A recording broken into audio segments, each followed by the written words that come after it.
आज 2 राज्यों में पीएम मोदी का चुनावी प्रचार। दोपहर 12 बजे उत्तराखंड के ऋषिकेश और 3:30 बजे राजस्थान के करौली में भरेंगे हुंकार। अमित शाह का आज मध्य प्रदेश और महाराष्ट्र में चुनावी दौरा। एमपी के मंडला और कटनी में करेंगे जनसभा। शाम 5:30 बजे महाराष्ट्र के नांदेड़ के नरसी ग्राउंड में भरेंगे हुंकार। आज राजस्थान के रण में उतरेंगे राहुल गांधी। दोपहर 1 बजे बीकानेर के अनूपगढ़ में करेंगे जनसभा। दोपहर 3:30 बजे जोधपुर के फलौदी में लोगों को संबोधित करेंगे। रक्षा मंत्री राजनाथ सिंह आज मध्य प्रदेश में भरेंगे हुंकार। दोपहर 12:30 बजे रीवा के मुगंज और दोपहर 2:30 बजे सतना के नागौद में जनसभा को करेंगे संबोधित। यूपी के संभल में चुनावी सभा के दौरान राजनाथ सिंह का विरोधियों पर हमला। समाजवादी पार्टी को बताया समाप्तवादी पार्टी और कांग्रेस के हाथ को बताया झूलता पंजा।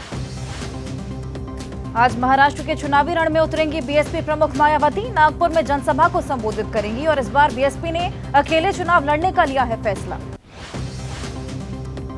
आरएलडी प्रमुख जयंत चौधरी आज सुबह 10 बजे दिल्ली में करेंगे प्रेस कॉन्फ्रेंस। इसके बाद गौतम बुद्ध नगर और मथुरा में जनसभा को करेंगे संबोधित।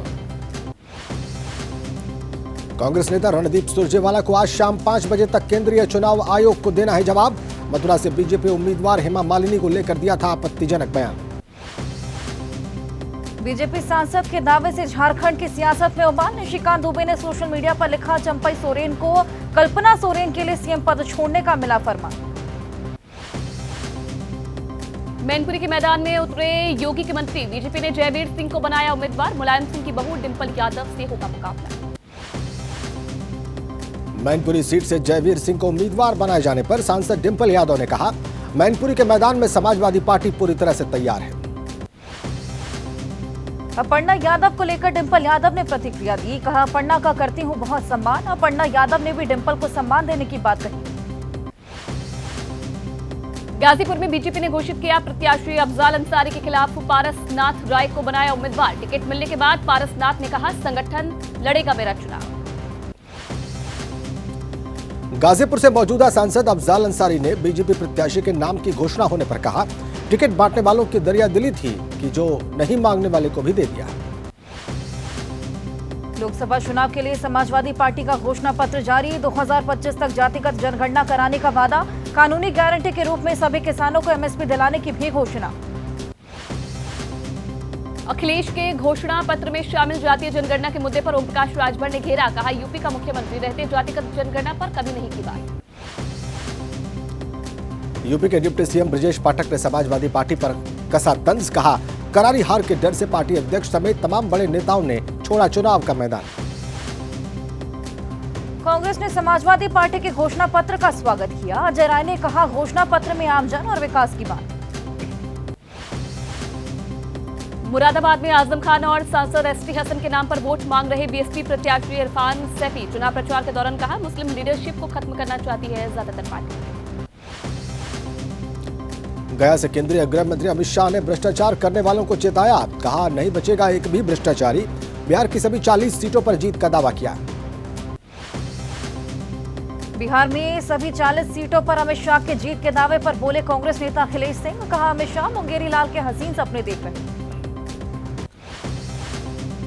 अमित शाह के बयान पर तेजस्वी यादव ने भी प्रतिक्रिया दी। कहा, देश के असल मुद्दों को छोड़कर सिर्फ धर्म की बात करते हैं। बीजेपी सरकार को बताया जुमलेबाज। कांग्रेस ने उत्तरी महाराष्ट्र की धुले लोकसभा सीट से शोभा बच्छाव और जालना सीट से कल्याण काले को मैदान में उतारा। कांग्रेस 17 सीटों में अब तक 15 प्रत्याशियों के नाम का कर चुकी है ऐलान। संजय निरुपम ने फिर कांग्रेस पर बोला हमला। महाविकास अघाड़ी में गलत तरीके से हुई सीट शेयरिंग। उद्धव ठाकरे ने कांग्रेस से ज्यादा सीटें ली।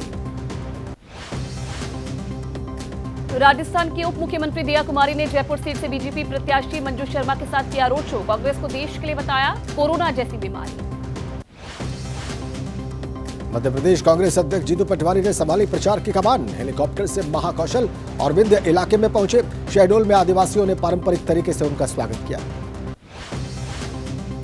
बीजेपी नेता अपर्णा यादव का बड़ा बयान। कहा, देश में नहीं बनेगी गठबंधन की सरकार। मोदी जी ने अपने 2 कार्यकाल में धारा 370 समेत जनता के लिए हर वादे को पूरा किया। सिक्किम दौरे पर बीजेपी के राष्ट्रीय अध्यक्ष जेपी नड्डा। गंगटोक में कोर कमेटी के सदस्यों के साथ बैठक। चुनाव की रणनीतियों पर हुआ मंथन। वेस्ट यूपी में ठाकुरों को मनाने में जुटे सीएम योगी। मुजफ्फरनगर की सरधना में चुनावी सभा के दौरान महाराणा प्रताप का किया जिक्र। कहा, सरधना वीरों की भूमि, गुमराह करने वालों के बहकावे में ना आए। संजीव बालियान पर बीजेपी फायर ब्रांड नेता संगीत सोम का पलटवार। कहा, मैं संजीव बालियान नहीं, बीजेपी के लिए करता हूं प्रचार। संजीव बालियान ने भी संगीत सोम को दिया जवाब, जो भी बोलूंगा चुनाव के बाद बोलूंगा, अभी कुछ नहीं कहूंगा। बिहार के हाजीपुर में आचार संहिता का खुलेआम उल्लंघन। आरजेडी के बैनर तले इफ्तार पार्टी का हुआ आयोजन। पुलिस ने 2 आरजेडी नेताओं पर मुकदमा दर्ज किया। टीएमसी नेता अभिषेक बनर्जी ने बीजेपी पर बोला हमला। अजीत पवार का नाम लेते हुए कहा, एनडीए में शामिल होने वाले हो जाते हैं बेदाग, घुटने नहीं टेकने वाले हेमंत सोरेन को भेजा गया जेल। पश्चिम बंगाल के राज्यपाल से टीएमसी प्रतिनिधिमंडल की मुलाकात पर बोले बंगाल बीजेपी अध्यक्ष सुकांत मजूमदार। कहा, राज्यपाल से गुहार लगाना टीएमसी का सिर्फ पाखंड। कमलनाथ के गढ़ में मध्य प्रदेश के मुख्यमंत्री मोहन यादव ने प्रचार किया। छिंदवाड़ा से बीजेपी उम्मीदवार विवेक बंटी साहू के लिए जनता से वोट मांगा। जालौर सीट पर जीत के लिए गहलोत परिवार ने झोंकी ताकत। वैभव गहलोत की पत्नी हिमांशी का इमोशनल प्रचार। कहा, वैभव गहलोत चुनाव हार गए तो बेइज्जती मेरी नहीं, पूरे समाज की होगी। हैदराबाद में बीजेपी कैंडिडेट माधवी लता ने कहा, बीजेपी को जिताकर एआईएमआईएम और कांग्रेस दोनों को देना है जवाब। ओवैसी के खिलाफ मैदान में है माधवी लता। तेजस्वी यादव और मुकेश सहनी का हेलीकॉप्टर में मछली रोटी खाते हुए वीडियो हुआ वायरल। वीडियो पर बीजेपी ने तंज कसा। पलटवार में तेजस्वी ने कहा, बीजेपी का आईक्यू टेस्ट करने के लिए डाला था वीडियो। यूपी के मेरठ में सीएम योगी ने एक बार फिर पहले की सरकारों पर बोला हमला। कहा, कांवड़ यात्रा के दौरान कर्फ्यू लगाने वाली नहीं, धूमधाम से यात्रा निकालने वाली सरकार चाहिए। पश्चिम बंगाल के मुर्शिदाबाद में दीवार लेखक को लेकर तृणमूल के 2 समूह के बीच बमबारी। एक महिला और बच्चा समेत 5 लोग गंभीर रूप से घायल। दुष्यंत चौटाला ने कई नेताओं और कार्यकर्ताओं के पार्टी छोड़ने पर कहा, मैंने 3 महीने पहले ही कहा था बहुत लोग पार्टी में आएंगे और कुछ लोग छोड़कर जाएंगे। सैनिक स्कूलों के निजीकरण की खबर पर कांग्रेस अध्यक्ष मल्लिकार्जुन खड़गे ने जताई आपत्ति। राष्ट्रपति द्रौपदी मुर्मू को चिट्ठी लिखी। पश्चिम बंगाल के संदेश खाली में महिलाओं के यौन उत्पीड़न मामले की सीबीआई जांच होगी। कलकत्ता हाईकोर्ट ने दिया आदेश। स्मृति ईरानी ने फैसले का किया स्वागत। संदेश खाली में महिलाओं के साथ उत्पीड़न की सीबीआई से जांच पर बोली बीजेपी। लॉकेट चटर्जी ने किया कोर्ट के फैसले का स्वागत। कच्चा थीबू पर पीएम मोदी के बयान पर कांग्रेस नेता दिग्विजय सिंह का पलटवार। कहा, उस द्वीप पर कोई रहता है क्या। कच्चा थीबू द्वीप विवाद पर विदेश मंत्री एस जयशंकर ने कहा, हम जनता को ये समझाना चाहते हैं कि डीएमके तमिलनाडु में क्या कर रही है। इस तथ्य को उजागर कर रहे हैं कि डीएमके इसमें शामिल है। कच्चा थीबू द्वीप पर प्रधानमंत्री मोदी के बयान पर कांग्रेस नेता जयराम रमेश ने कहा, तमिलनाडु में बीजेपी को नहीं मिलने वाली कोई सीट। दिल्ली के मंत्री राजकुमार आनंद का मंत्रिमंडल से इस्तीफा। पार्टी पर करप्शन का आरोप लगाकर छोड़ी पार्टी। राजकुमार बोले, करप्शन को लेकर पार्टी की जो नीति है उससे वो सहमत नहीं। आपके राज्यसभा सदस्य संजय सिंह का बयान। कहा, हमारे मंत्रियों और विधायकों को तोड़ने के लिए ईडी और सीबीआई का इस्तेमाल हो रहा है। सीएम केजरीवाल की गिरफ्तारी का मकसद आम आदमी पार्टी को खत्म करना। केंद्रीय मंत्री अनुराग ठाकुर का आम आदमी पार्टी पर पलटवार। कहा, जेल में आपके कई बड़े नेता अब खुद को ठगा महसूस कर रही है दिल्ली की जनता। झारखंड कांग्रेस विधायक अंबा प्रसाद से ईडी ने पूछताछ की। करीब 6 घंटे तक चली ईडी की पूछताछ। मनी लॉन्ड्रिंग मामले में पूछताछ की गई। अंबा प्रसाद से बोली, जांच में करूंगी सहयोग। आप विधायक अमानतुल्लाह खान के खिलाफ गैर जमानती वारंट जारी करने के लिए ईडी ने किया कोर्ट का रुख। ईडी की तरफ से दिल्ली के राउज़ेवरी कोर्ट में दाखिल की गई है अर्जी। बरेली दंगे के मास्टरमाइंड तौकीर रजा को मिली सुप्रीम कोर्ट से राहत। सुप्रीम कोर्ट ने सेशन कोर्ट और हाई कोर्ट में चल रहे मामले पर स्टे लगाया। दिल्ली शराब घोटाले में गिरफ्तार मनीष सिसोदिया की जमानत अर्जी पर राजधानी कोर्ट में सुनवाई पूरी। कोर्ट ने दोनों पक्षों की दलीलें सुनने के बाद 15 अप्रैल तय की मामले में कार्रवाई की अगली तारीख। टेस्ला के सीईओ एलन मस्क इसी महीने आएंगे भारत। प्रधानमंत्री नरेंद्र मोदी से मुलाकात करेंगे। अपनी यात्रा के दौरान भारत में टेस्ला की निवेश योजनाओं की कर सकते हैं घोषणा। तेलंगाना में पुलिस की बहुत बड़ी कार्रवाई। पुलिस ने जब्त की करीब 2.25 करोड़ रुपए की अवैध सिगरेट। मध्य प्रदेश के रतलाम में कोचिंग सेंटर संचालक का कारनामा। महिलाओं को प्रेम जाल में फंसाकर बनाया आपत्तिजनक वीडियो। रतलाम में शिकायत के बाद कोचिंग सेंटर पर छापेमारी करने पहुंची पुलिस। कोचिंग सेंटर से 10 मेमोरी कार्ड, स्टोरेज ड्राइव समेत कई सामान जब्त किया। उत्तर प्रदेश के रामपुर में प्रेम प्रसंग के चलते बच्ची की हत्या। शादीशुदा युवक से चल रहा था महिला का प्रेम प्रसंग। महिला से पूछताछ पर पुलिस का खुलासा। आरोपी महिला ने पहले किया बच्ची को अगवा, फिर गला दबाकर बच्ची की हत्या की। प्रेमिक की पत्नी के साथ हुई कहासुनी से नाराज थी। कन्नौज में अवैध संबंधों के चलते सास की हत्या। बहू ने अपने प्रेमी के साथ मिलकर सास की हत्या की। महिला और उसके प्रेमी के खिलाफ मामला दर्ज। कन्नौज में महिला से मिलने पहुंचे उसके प्रेमी के बारे में सास को लग गई थी भनक। खुलासे के डर से गला दबाकर सास की जान ली। बरसाना पुलिस और एसओजी टीम की संयुक्त कार्रवाई। तमंचा बनाने वाले एक शख्स गिरफ्तार। आरोपी के पास से 10 तमंचे और कई कारतूस बरामद।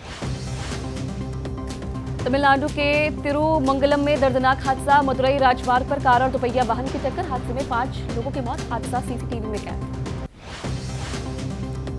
अब्बास अंसारी ने अपने पिता मुख्तार की कब्र पर पहुंचकर पढ़ा फातिहा। कालीबाग कब्रिस्तान में पिता की कब्र पर चढ़ाई चादर। अतीक अहमद के तीसरे डॉगी डैनी की हुई मौत। अतीक अहमद ने पाल रखे थे विदेशी नस्ल के 5 कुत्ते। लखनऊ एक्सप्रेस वे पर हादसा। अज्ञात वाहन से हुई कार की टक्कर। हादसे में मां बेटी की मौत, जबकि पिता पुत्र गंभीर रूप से घायल। नोएडा के सेक्टर 10 स्थित फर्नीचर शोरूम में आग लग गई। दुकान में रखा लाखों रुपए का फर्नीचर जलकर खाक। आजमगढ़ में नहाते समय हादसा। पोखर में डूबने से 4 बच्चों की मौत। जंगल में खेलने गए गांव के 4 बच्चे। राजस्थान के जालोर में पाक विस्थापितों के लिए लगाया गया पंजीकरण शिविर। कैंप में 7 परिवारों के 27 लोगों ने कराया रजिस्ट्रेशन। हरियाणा के करनाल में मंडी पहुंचने वाले किसान परेशान। गेहूं की फसल की खरीदारी नहीं होने से किसानों के सामने परेशानी। धर्मशाला के धौलाधार में फिर से बदला मौसम का मिजाज। ऊंचाई वाले इलाकों में बर्फबारी।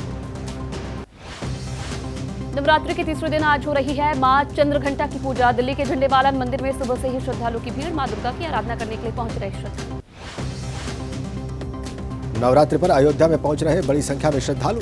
सरयू घाट पर हुई आरती में बड़ी संख्या में जुटे यात्री। ओडिशा के बालासोर में चड़क मेले में बड़ी संख्या में जुटे लोग। चंदनेश्वर मंदिर में आशीर्वाद लेने के लिए दूर दूर से आ रहे यात्री। आज देश भर में धूमधाम से मनाई जा रही है ईद। देश के कई हिस्सों में कल शाम नजर आया शव्वाल महीने का चांद। एक दूसरे को गले लगाकर ईद की मुबारकबाद दे रहे हैं लोग। प्रधानमंत्री मोदी ने देशवासियों को दी ईद की बधाई। सोशल मीडिया अकाउंट पर पोस्ट कर लिखा, ईद के मौके पर करुणा, एकजुटता और शांति का दे संदेश। ईद को लेकर राजधानी दिल्ली में सुरक्षा के कड़े इंतजाम। जामा मस्जिद के बाहर नजर आ रही पुलिस की कड़ी सुरक्षा। राजधानी दिल्ली में जगह जगह नजर आ रही है ईद की रौनक। हजरत निजामुद्दीन बाजार में नजर आ रही खासी चहल पहल। हजरत निजामुद्दीन दरगाह को रंग बिरंगे लाइटों से सजाया। लेह में नजर आई ईद की धूम। ऐतिहासिक पोलो ग्राउंड में ईद के समारोह का आयोजन। लद्दाख, केरल, जम्मू कश्मीर में बुधवार को मनाई गई ईद। बेंगलुरु में धूमधाम से मनाई जा रही ईद। शिवाजी नगर में ईद से पहले की गई खास तैयारियां। बाजार में नजर आ रही खास रौनक। आईपीएल में आज मुंबई इंडियंस और रॉयल चैलेंजर बेंगलुरु के बीच होगा मुकाबला। शाम 7:30 बजे मुंबई के स्टेडियम में खेला जाएगा मुकाबला। जयपुर में खेले गए मुकाबले में राजस्थान रॉयल्स की हार। गुजरात टाइटंस ने 3 विकेट से रिपट करी। मौजूदा सीजन में राजस्थान रॉयल्स की पहली हार। गुजरात टाइटंस के कप्तान शुभमन गिल ने टॉस जीतकर पहले गेंदबाजी का फैसला लिया था। राजस्थान की टीम ने गुजरात के सामने रखा था 197 रनों का लक्ष्य। गुजरात की तरफ से शुभमन गिल ने खेली शानदार पारी। गिल ने बनाए 72 रन। गिल की पारी में 4 चौके 2 छक्के शामिल। साई सुदर्शन ने खेली 35 रन की पारी। राशिद खान ने आखिरी 2 ओवरों में मैच का पासा गुजरात के हक में पलट दिया। राशिद ने 11 गेंदों में 24 रन बनाए और इस दमदार प्रदर्शन के लिए राशिद को प्लेयर ऑफ द मैच चुना गया। इस जीत के साथ ही गुजरात की टीम अंक तालिका में 6ठे स्थान पर पहुंच गई। अब तक खेले गए 6 मैच में से गुजरात ने 3 में दर्ज की जीत। राजस्थान रॉयल्स की तरफ से संजू सैमसन और पराग की पारी रही शानदार। पराग ने खेली 76 रनों की पारी। इस पारी में पराग के 3 चौके और 6 छक्के शामिल हैं। गुजरात के खिलाड़ी गेंदबाजी में नहीं कर पाए कुछ खास कमाल। पूरे मैच में राजस्थान के सिर्फ 3 विकेट ही गिरा पाए। हार के बावजूद राजस्थान की गेंदबाजी रही शानदार। कुलदीप सेन ने गुजरात को 3 झटके दिए तो चहल ने भी अपने नाम 2 विकेट लिए।